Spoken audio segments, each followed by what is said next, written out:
Përshëndetje. Gjatë mungesës time në YouTube, kam marrë shumë mesazhe në privat. Jam munduar t'ju përgjigjem të shumtëve dhe ju kërkoj ndjes nëse nuk ju jam përgjigjur disave. Por kam qenë vërtet, kam kaluar një periudhë pak të ngarkuar.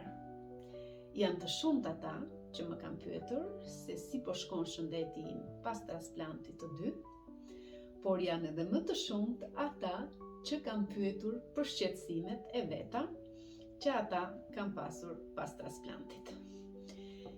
Jam e lumtur sepse gjatë kësaj kohe kam folur me shumë persona që kanë bërë një transplant dhe ndihem mirë kur ndihmoj sadopak, qoftë edhe me disa këshilla. E kam thënë dhe në video të mëparshme, unë nuk jam mjeke dhe s'mund të jap zgjidhje për probleme, por kjo është eksperienca ime, ajo çfarë unë kam kaluar dhe si kam vepruar. Unë i pyes mjekët e mi dhe për gjërat më të vogla, sepse jam kurioze të di çdo gjë në lidhje me shëndetin tim. Për të gjithë ata që kanë qenë të interesuar të dinë se si ka ecur shëndeti im pas transplantit të dytë, edhe gjatë kësaj kohës që unë kam munguar në YouTube, ju them që falë Zotit jam shumë mirë. Me përjashtim të vogël të ndonjë infeksioni të lehtë ose ndonjë alergjie, unë tani për pak javë bëj 3 vjet që kam bërë transplantin. Si ikën 3 vjet? Më duket e pa imagjinueshme që kanë kaluar këto 3 vjet. Por gjatë këtyre muajve kam pasur shumë vizita që i bëj çdo vit, disa i kam bërë. Kam bërë analizat komplet, dhe njërë në vit bëhen goxha analiza. Kam bërë vizitën me dermatologen, kam bërë vizitën me ginekologen, kam bërë mamografin, kam bërë eko double, eko të veshkës dhe të barkut, komplet. Kam bërë grafinë mushkrive dhe më kam mbetur vetëm vizita e zemrës dhe dentisti që do ta bëj para datës 11 prill, sepse kam vizitë me mjekun që më ndjek për të parë ecurinë e këtij 3 vjeçari, por që çdo gjë ka shkuar shumë mirë në përgjithësi, shumë mirë. Personat që kanë bërë një transplant kanë shumë pikpyetje dhe frikra me veten. Dhe ndonjëherë mjafton një bisedë thjesht që ti qetësosh. Ja një pyetje që më është bërë shumë shpesh. Pse pas transplantit në spital ndiej frikë ose shoh ëndra të frikshme? A të ka ndodhur edhe ty kjo?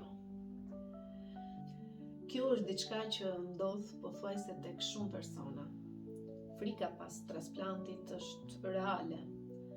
Kur del nga operacioni, të gjithë mendojnë se gjithçka mbaroi. Por në fakt, atëherë fillon pjesa më e vështirë.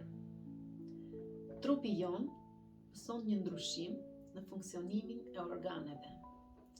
Aty është vendosur një organ juaj dhe trupi e ndjen dhe reagon, edhe për ta refuzuar. Por janë mjekime, ato që bëjnë punën e përshtatjes dhe pranimit të organit.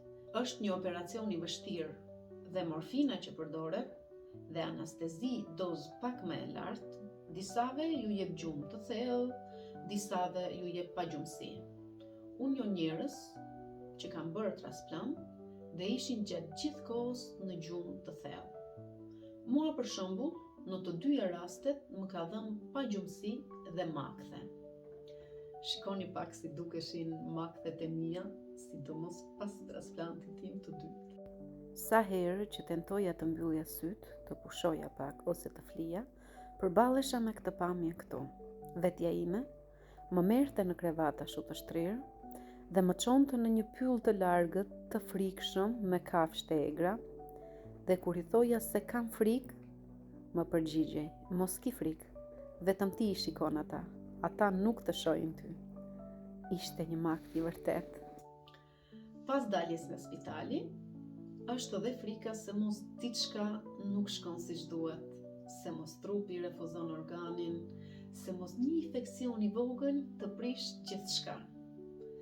Çdo dhimbje të duket si një alarm, çdo lodhje duket si një shenjë keqe. Por pas 3 muajsh, e merr veten, mësohesh, frika zhduket dhe çdo gjë vjen duke u stabilizuar nga pak. Pyetja tjetër që i shqetëson pacientët pasi kanë kaluar 2 muaj, 3 muajt e para, është edhe pse shtoj pesh kaq kollaj. Kjo pyetje më vjen shumë shpesh në fakt. Dhe e kuptoj pse. Po të gjithë pothuajse shtojnë pesh pas transplantit. Dhe nuk është vetëm nga ushqimi, sepse disa kanë shumë oreks, disa më pak. Unë për shembull nuk kam pasur fare dëshirë për të ngrënë për shumë javë. Shumë njerëz që kalojnë këto proces marrin mjekime që ndryshojnë komplet metabolizmin, sidomos kortizonet. Fillon ndihesh ndryshe, edhe psikologjia ndryshon. Edhe pasi e ndërpret mjekimin me kortizon, ai ka një efekt afatgjatë rreth e rrotull veshkës në pjesën e barkut, dhe pikërisht kjo është pjesa që shtojmë më shumë pesh, sepse aty krijohet një shtres mbrojtëse për veshkën. Por dhe metabolizmi fillon funksionon ndryshe. Edhe unë për vete shtoj pesh vetëm rreth e rrotull barkut. Nuk kam lëvizur as tek këmbët, as tek krahët. Luaj gjithmonë me 1 kile, ose maksimum me 2. 1 kile më pak, 1 kile më shumë.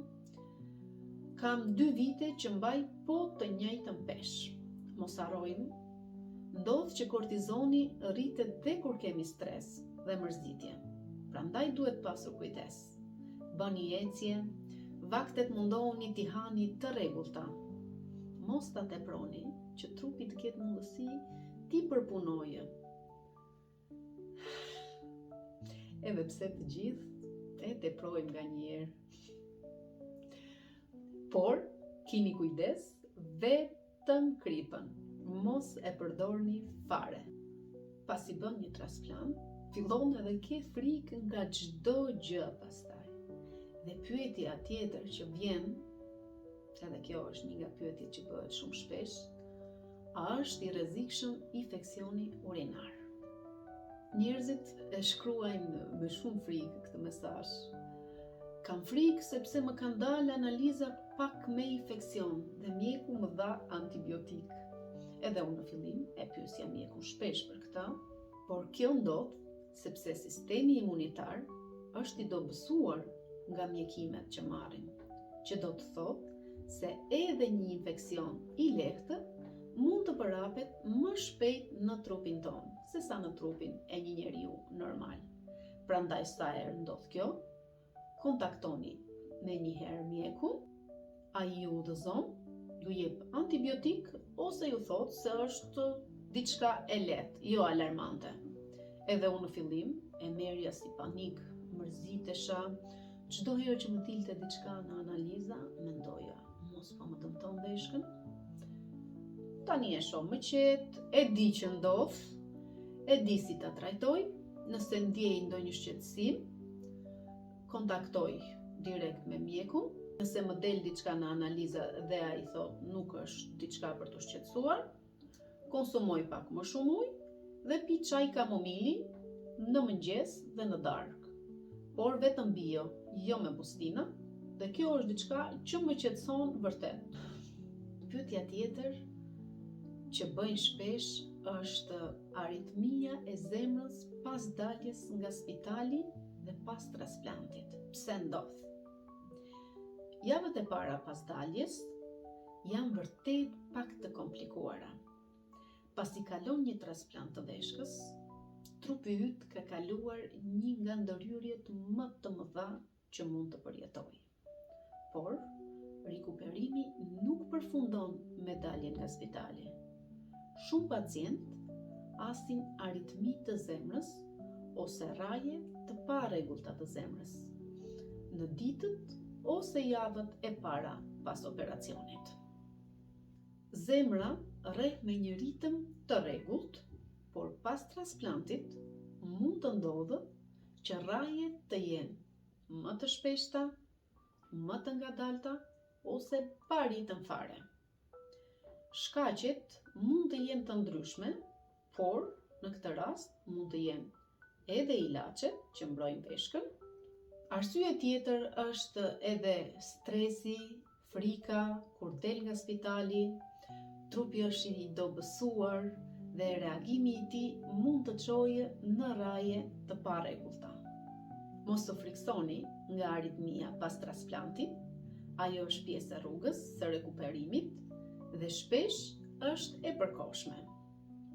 Çelësi është të jesh i vetëdijshëm, të ndjekësh udhëzimet e mjekut dhe të kujdesesh shumë mirë për veten.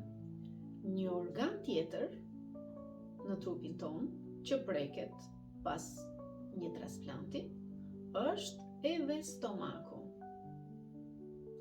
Pse ndodhin dhimbjet e stomakut pas transplantit? Edhe në këtë rast mund të jenë efektet anësore të medikamenteve, mund ta irritojnë stomakun edhe zorrët, duke shkaktuar dhimbje, shpesh duke shkaktuar të vjella, shpesh herë shkaktojnë edhe diare ose konstipacion.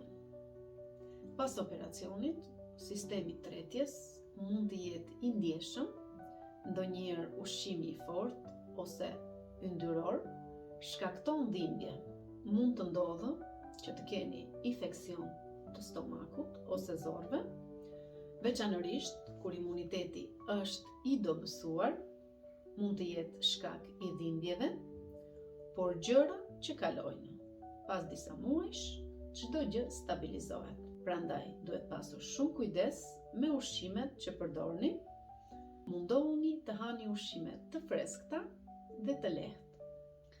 Pas gjithë këtyre, vetëm një kujdes i veçantë për veten tuaj bën që të zhduken me kalimin e javëve ose muajve të gjitha këto shqetësime dhe këto pikpyetje që keni në mendjen tuaj.